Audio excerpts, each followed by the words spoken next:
ओम साई राम। श्री साई सच्चरित्र अध्याय 8। मानव जन्म का महत्व। इस विचित्र संसार में ईश्वर ने लाखों प्राणियों को उत्पन्न किया है जो स्वर्ग, नरक, पृथ्वी, समुद्र तथा आकाश में निवास करते और भिन्न भिन्न धर्मों का पालन करते हैं। इन प्राणियों में जिनका पुण्य बल प्रबल है वह स्वर्ग में निवास करते हैं और अपने सत्कृत्यों का फल भोगते हैं। पुण्य के क्षीण होते ही वे फिर निम्न स्तर में आ जाते हैं और वे प्राणी जिन्होंने पाप या दुष्कर्म किए हैं वह नरक को जाते हैं और अपने कुकर्मों का फल भोगते हैं। जब उन्हें पाप और पुण्यों का समन्वय हो जाता है तब उन्हें मानव जन्म और मोक्ष प्राप्त करने का अवसर प्राप्त होता है। जब पाप और पुण्य दोनों नष्ट हो जाते हैं तब वे मुक्त हो जाते हैं। अपने कर्म तथा प्रारब्ध के अनुसार ही आत्माएं जन्म लेती हैं या काया प्रवेश करती हैं। मनुष्य शरीर अनमोल। ये सत्य है कि समस्त प्राणियों में चार बातें एक समान है: आहार, निद्रा, भय और मैथुन। मानव प्राणी को ज्ञान एक विशेष देन है जिसकी सहायता से वह ईश्वर दर्शन कर सकता है जो अन्य किसी योनि में संभव नहीं है। यही कारण है कि देवता भी मनुष्य योनि से ईर्ष्या करते हैं और पृथ्वी पर मानव जन्म धारण करने हेतु सदैव ललायित रहते हैं। किसी किसी का ऐसा भी मत है कि मानव शरीर अति दोष युक्त है। ये कृमि, मज्जा और कफ से परिपूर्ण, रोगग्रस्त और नश्वर है। इसमें कोई संदेह नहीं है कि ये भी सत्य है, परंतु इतना दोषपूर्ण होते हुए भी मानव शरीर का मूल्य अधिक है क्योंकि ज्ञान की प्राप्ति केवल इसी योनि में संभव है। मानव शरीर प्राप्त होने पर ही तो ज्ञात होता है कि यह शरीर नश्वर और परिवर्तनशील है और इस प्रकार धारणा कर इंद्रिय जन्य विषयों को तिलांजलि देकर सत असत का विवेक कर ईश्वर साक्षात्कार किया जा सकता है। इसीलिए यदि हम शरीर को अपवित्र समझकर उसकी उपेक्षा करें तो हम ईश्वर दर्शन के अवसर को खो देंगे और यदि हम उसे मूल्यवान समझकर मोह करेंगे तो हम इंद्रिय सुखों की ओर प्रवृत्त हो जाएंगे और हमारा पतन सुनिश्चित है। इसीलिए उचित मार्ग जिसका अवलंबन करना चाहिए यह है कि ना तो देह की उपेक्षा करो और ना ही इसमें आसक्ति रखो। केवल इतना ही ध्यान रहे कि किसी घुड़सवार का अपनी यात्रा में अपने घोड़े पर तब तक ही मोह रहता है जब तक वह अपने निर्दिष्ट स्थान पर पहुंच नहीं जाता। इसीलिए ईश्वर दर्शन या आत्म साक्षात्कार के निमित्त शरीर को सदा ही लगाए रखना चाहिए जो जीवन का उद्देश्य है। ऐसा कहा जाता है कि अनेक प्राणियों की उत्पत्ति करने के पश्चात भी ईश्वर को संतोष नहीं हुआ। कारण यह है कि कोई भी प्राणी उसकी अलौकिक रचना और सृष्टि को समझने में समर्थ ना हो सका और इसी कारण उसने एक विशेष प्राणी मानव जाति की उत्पत्ति की और उसे ज्ञान की सुविधा प्रदान की। जब ईश्वर ने देखा कि मानव उसकी लीला, अद्भुत रचनाओं तथा ज्ञान को समझने के योग्य है तब उन्हें अति हर्ष एवं संतोष हुआ। इसीलिए मानव जन्म प्राप्त होना बड़े ही सौभाग्य का सूचक है। उच्च ब्राह्मण कुल में जन्म लेना तो परम सौभाग्य है, परंतु श्री साईं चरणाम्बुजों में प्रीति और उनकी शरणागति प्राप्त होना इन सभी में अति श्रेष्ठ है। मानव का प्रयत्न। इस संसार में मानव जन्म अति दुर्लभ है। हर मनुष्य को यही प्रयत्न करना चाहिए कि अपने ध्येय की प्राप्ति हमेशा हमें सदैव तत्पर रहना चाहिए। जिस प्रकार खोए हुए राजकुमार की खोज में राजा प्रत्येक संभव उपाय प्रयोग में लाता है, इसी प्रकार किंचित मात्र भी विलंब ना कर हमें अपने अभिष्ट की सिद्धि हेतु शीघ्रता करना ही सर्वथा उचित है। अतः पूर्ण लग्न और उत्सुकता पूर्वक अपने ध्येय, आलस्य और निद्रा को त्याग कर हमें ईश्वर का सदा ध्यान रखना चाहिए। यदि हम ऐसा न कर सके तो हमें पशुओं के स्तर पर ही अपने को समझना पड़ेगा क्योंकि हर मनुष्य की मृत्यु निश्चित है और वे किसी भी क्षण उसका आलिंगन कर सकती है। प्रभु साक्षात्कार को सुलभ प्राप्त करने का एकमात्र उपाय किसी योग्य संत या सद्गुरु के चरणों की शीतल छाया में आश्रय लेना ही है।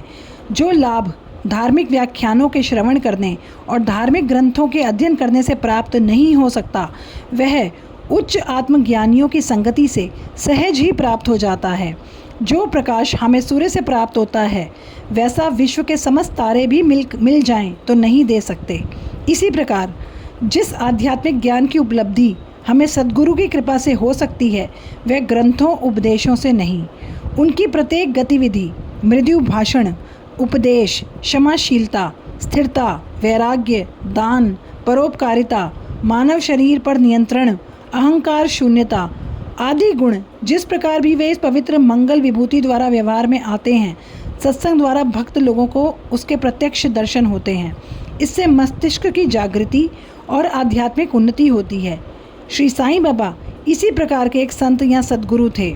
यदि वे बाह्य रूप से एक ही फकीर का अभिनय करते थे, परंतु वे सदैव आत्मलीन रहते थे। वे समस्त प्राणियों से प्रेम करते और उनमें भगवत दर्शन का अनुभव करते थे। सुखों का उनको कोई आकर्षण न था और न ही वे आपत्तियों से विचलित होते थे। उनके लिए अमीर और फ़कीर दोनों ही एक समान थे।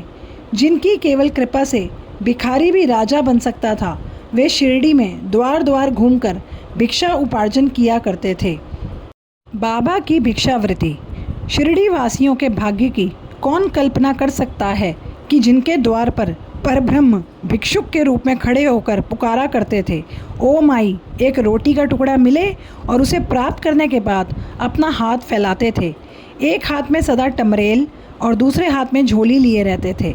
कुछ घरों में तो वे प्रतिदिन जाते, परंतु किसी किसी के द्वार पर केवल फेरी लगाते थे।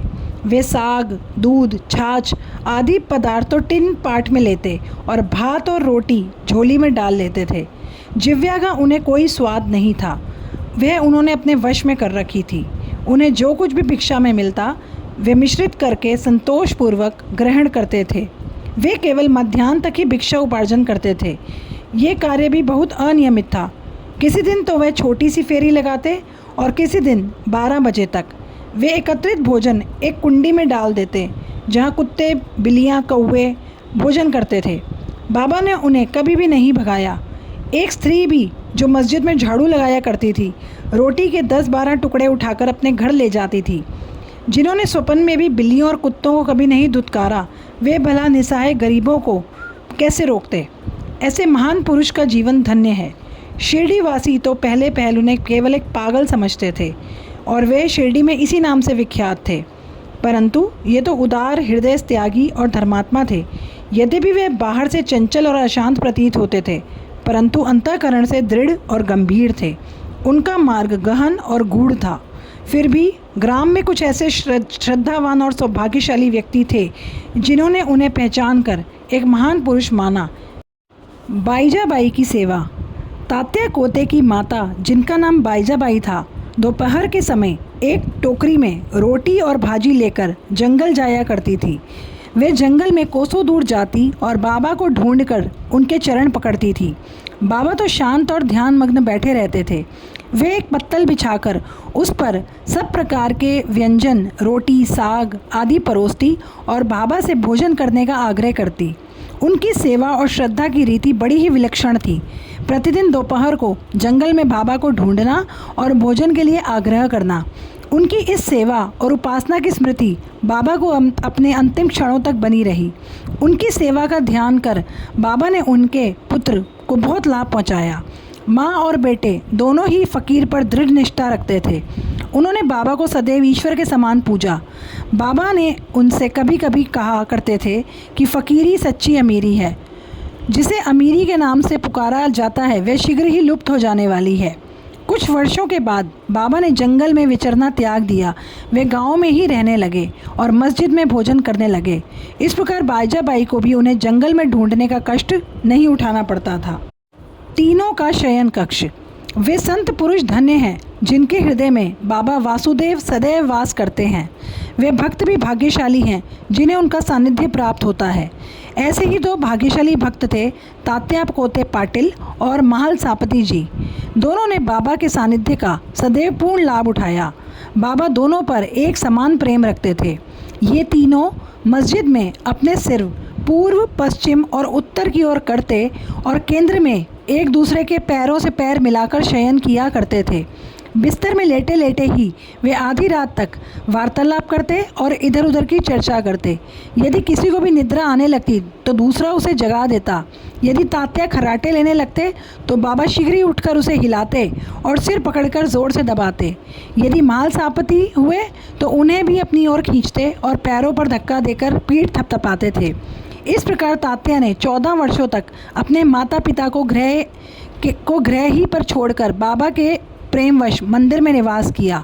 कितने सुहाने दिन थे वो। बाबा की कृपा का मूल्य कैसे आंका जा सकता है। परंतु पिता की मृत्यु होने के बाद तात्या पर घर बार की जिम्मेदारी आ पड़ी, इसलिए वे घर आकर ही रहने लगे।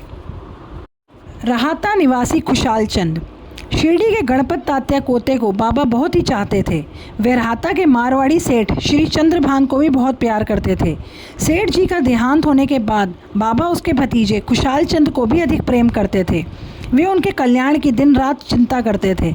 कभी बैलगाड़ी में तो कभी तांगे में वे अपने अंतरंग मित्रों के साथ रहाता जाया करते थे।